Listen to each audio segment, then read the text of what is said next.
I don't think any society has ever tried to educate all kids to as high standards as we're trying to do right now. So that is a tremendous challenge.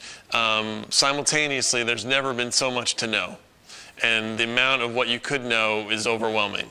So kids need to have, it's less about understanding, having discrete bits of knowledge as it is about having adaptable and flexible skills which will enable you to get whatever knowledge you need. And so it's about getting kids the dispositions they need and cultivating the dispositions that will lead them to do excellent work and to seek the knowledge they need and have the confidence and abilities to get that knowledge whenever they need it. My 8th grader, when I asked what it felt like when she first came in as a 5th grader, she said, my mind went, you know, and I think it expanded her sense of what was possible, what science was, and it could be fun and cool, and that kids could have access to that was the kind of experience that changes the way you look at everything else. Because if you know that's possible, in one instance, then why can't it be possible more consistently? And you know, right now she's tweaking a wind turbine as part of an 8th grade project, and I know that her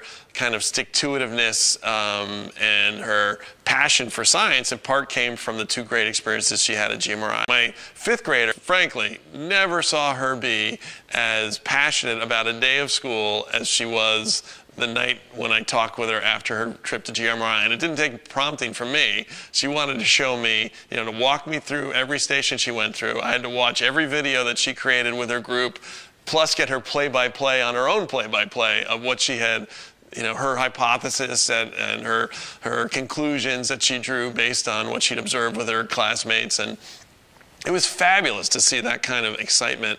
You know, they're not going to remember necessarily what happened at LV Station 3, but that feeling of what it means to be a scientist and how exciting it is to have a eureka, that's the stuff that lingers and can change, you know, a kid's course. What matters is learning that lasts, and I think GMRI provides experiences where the learning lasts for kids.